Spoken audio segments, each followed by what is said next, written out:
صاحبہ PTI کے کئی رہنماؤں نے چیئرمین تحریک انصاف کے خلاف اب بیانات دے دیے ہیں, شاید کچھ اور لوگ بھی دے دیں. آج principal secretary Azam Khan magistrate کے سامنے بیان ریکارڈ کرواتے ہیں, تو یہ کتنا بڑا سیٹ بیک نظر آ رہا ہے آپ کو؟ سنیے, السلام علیکم.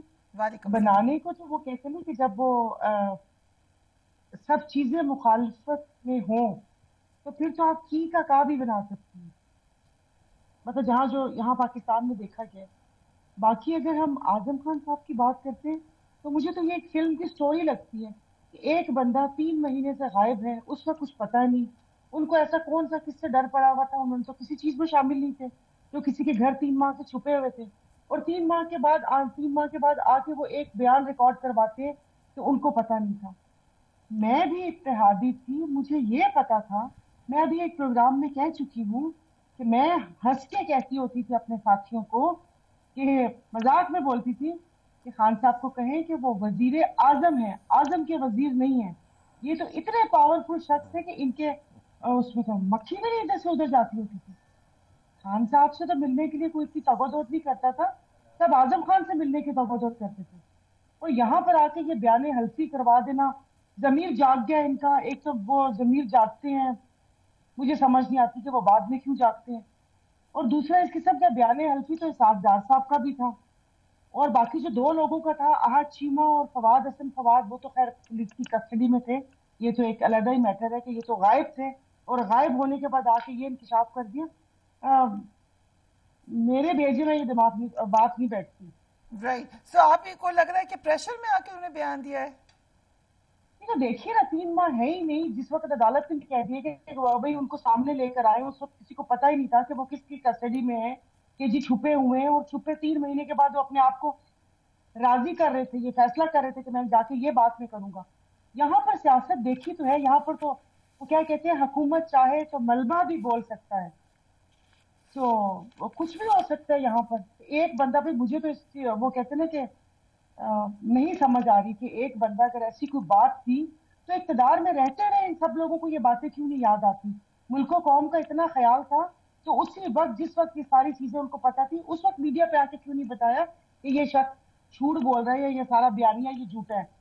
مطلب 1 سال اس چیز کو گزر گیا, اور 1.5 سال بلکہ اگر مارچ سے لگائیں تو اب ان کو خیال آیا.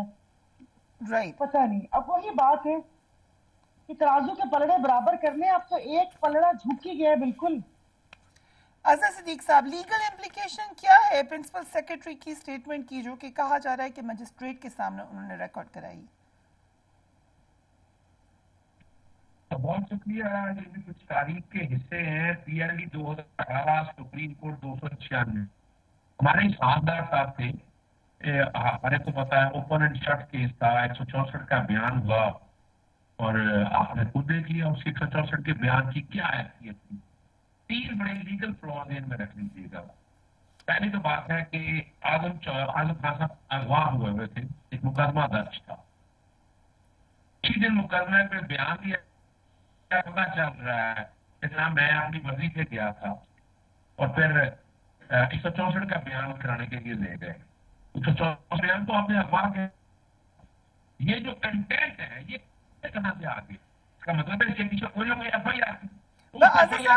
میرے سمجھنے کے لیے بتا دیجیے گا کہ اگر لیٹس سے ہائپوتھیٹیکل بات کریں کہ اگر آ جاتے ہیں Azam Khan in front of cameras یا بات کرتے ہیں, اور وہ کہتے ہیں کہ میں تو جان بوجھ کر چھپا ہوا تھا. ابھی آج کل بہت سارے لوگ انڈر گراؤنڈ ہیں, اور کسی کو کوئی تھریٹ ہے, کسی کو یہ ایک فیکٹ ہے, اور یہ میرے گھر والوں کو پتہ ہی نہیں تھا میں کہاں ہوں, تو اس کی لیگل حیثیت کیا ہوگی؟ کیونکہ مقدمہ تو گھر والوں کی طرف سے. اس کا بڑا آسان حل ہے, ایک جوڈیشل سے نہ لیتے ہیں, کوئی دیر لگے گی. قوم کو سچ پتہ چلنا چاہیے, سچ کیا ہے. یہ ہم میں بیٹھ کر ہم پڑھ رہے ہیں نا ٹیکنیکلٹیز میں. میں تو آپ کے سامنے اگلی بات بتا دوں میں آپ کو جی. اگر فرض کریں 164 کا بیان ریکارڈ کرنا تھا, تو قانون کہتا ہے کہ آپ کو نوٹس کرنا ہے عمران خان کو, جن کے خلاف آپ یہ بیان کر رہے ہیں ان کو رائٹ دینے کو سوال اور جواب کر سکے. تو ون سائیڈڈ ایک سٹیٹمنٹ دیا آپ نے مجسٹریٹ کے سامنے بیٹھ کر, پیچھے بیہائنڈ دی کرٹن کیا سٹوری ہے وہ سارے کچھ سامنے آ جائے گی. ایک اس 164 کے بیان کی بیس پر عمران خان کو آپ کنوکٹ نہیں کر سکتے. Remember it, I am very clear about it, جو کہ وہ اپنا اسحاق ڈار والا کیس حدیبیہ والا کیس بڑا واضح طور پر سامنے آ چکا ہے. اصل حقائق جو ہے دیکھیے اس کا بڑا آسان ہے نا, یعنی ایف آئی آر ہوئی تھی نا, پرچہ درج ہوا تھا, سے کہا رہا ہے کہ اس کی انکوائری کریں, انویسٹیگیشن کریں. صدر نے لکھا بہت سی باتیں, اور جہاں تک یہ کہہ رہے ہیں نا جو سیکرٹ ایکٹ, اس کو تو ڈی کلاسیفائی کیا گیا تھا ان دنوں, مجھے اچھی طرح یاد ہے. جی اعظم خان پیچھے کو میں موجود کیبنٹ کے لیے سر, ڈی کلاسیفائی کیبنٹ کے لیے کیا گیا تھا,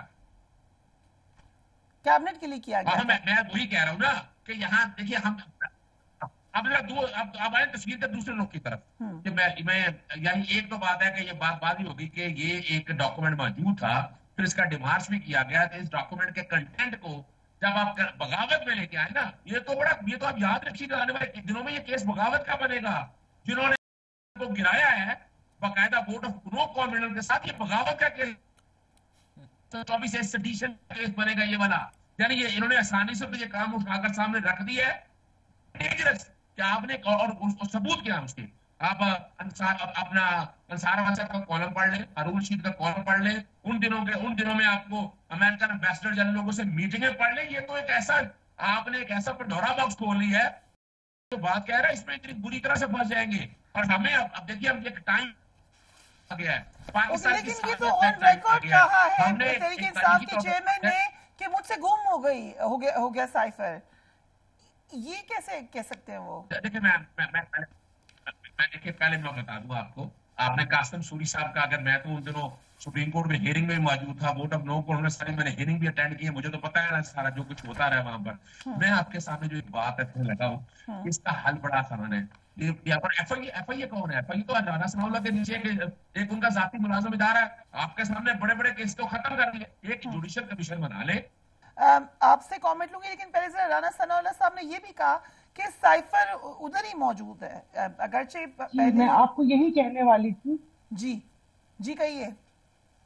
جی میں آپ کو یہی کہنے والی تھی کہ آپ نے ابھی والا رانا ثناء اللہ صاحب کا بیان سے سنا دیا, مگر یہ ان کو خود بھی نہیں یاد رہتا کہ ہم نے 2022 میں کیا کہا تھا اور 2023 میں ہم کیا کہہ رہے ہیں. انہوں نے کہا تھا کہ سائفر کہیں بھی نہیں گیا, سائفر وزارت داخلہ میں پڑا ہوا ہے. تو اب یہ بتا دیں کہ ان کے کون سے والے بیان کو صحیح سمجھا جائے, پہلے والے یا دوسرے والے. اور اچھی بات ہے, اتنے سارے لوگ بیٹھے ہیں, اتنی ملکی صالحیت کی بات کی ہے. ہم تو کرتے ہیں کہ ظاہر پاکستان ہے تو ہم ہیں. مجھے ایک جو میں کہنا چاہتی ہوں اپنے ویوز سے, مجھے خدشہ یہ لگ رہا ہے کہ ہم بہت خطرناک ڈیبیٹ کی طرف جا رہے ہیں. یہ بہت زیادہ سینسیٹیو ایشوز تھے, لیکن اب کیونکہ پبلکلی کہی جا رہی ہے تو اس پہ کامنٹ کرنا بنتا ہے. جی سارا صاحبہ. ہاں جی, یہ دیکھیے جب وہ ایک پیج ہوتا ہے نا, اور اس پیج کو آپ نے اس کے اوپر کراس لگا دیا ہو یا یوں کر دیا ہو, پھر تو اس طرح کی چیزیں نکلتی رہتی ہیں, اس قسم کی چیزیں نکلتی رہتی ہیں. جب انہی کا بیان تھا کہ اب یا تم یا ہم, یہ ہماری بقا کی جنگ ہے. اپنی بقا کی جنگ میں تو پھر انسان کچھ بھی کر سکتا ہے. مطلب یہ اس بات کو 1.25 سال ہو گیا ہے, یہ تحقیقات اس وقت ہونی چاہیے. کیا ہم اس اعظم خان صاحب کی ضمیر جاگنے کا انتظار کر رہے تھے؟ اور بڑے ظالم شخص نے کہ گھر والوں کو بھی نہیں بتایا کہ میں کہاں پر ہوں. پیچھے کسی کو غم میں اٹیک ہو جاتا یا کچھ ہو جاتا تو پھر کیا ہوتا؟ یہ کون سی سٹوری چل رہی ہے؟ مطلب یہ کیا رام گوپال ورما کی فلم چل رہی ہے؟ انڈین موویز دیکھ رہے ہیں ہم لوگ کمپنی ٹائپ کی. لیکن سارا صاحبہ یہ آڈیو تو موجود ہے آن ریکارڈ. کرنا چاہتے ہیں جی, وہ آڈیو تو موجود ہے جس میں آواز آ رہی ہے پرائم منسٹر ہاؤس سے, جہاں پہ کہا جا رہا ہے کہ ہم اس کے اوپر کھیلیں گے. سنیں, ایسے تو دنیا جہان کی آڈیوز ہیں کہ صحت کارڈ بند کر دیں, اس کے اوپر ہم عوام کو یہ بولیں گے, انڈیا سے یہ مشینری منگوا دیں, ہم یہ بولیں گے, اس نے یہ کہا, اس نے وہ کہا. اب تو یہ آڈیوز اور ویڈیوز اتنی ہوگی کہ ان کی کوئی, میں تو سمجھتی ہوں کہ کوئی ہے ہی نہیں, سمجھ ہی نہیں آتی کہ کس کا کیا کیا ریکارڈ ہو رہا ہے. اور یہ کہ شطرنج کی بازی ہے کہ اب اس موقع پہ اس ٹائم پر ہم یہ چال چلیں گے. جس وقت یہ لوگ جانے والے ہیں اس ٹائمنگ میں اعظم خان صاحب پھوٹ پڑے ہیں. یہ سو کالڈ جمہوری جماعتیں اپنے پہ الزام نہیں لینا چاہتی. اگر یہ خان صاحب کی نااہلی کی طرف جا بھی رہے ہیں تو یہ صحرا نگران حکومت کے سر, ان کے سر باندھنا چاہ رہے ہیں کہ بیٹا تم ہی کرو تاکہ کل کو ہم وہ نہ کریں. لیکن مستقبل میں انہی دونوں جماعتوں میں سے کسی ایک کو پی ٹی آئی کے ساتھ احتجاج کرتا ہوا بھی دیکھ رہی ہوں میں.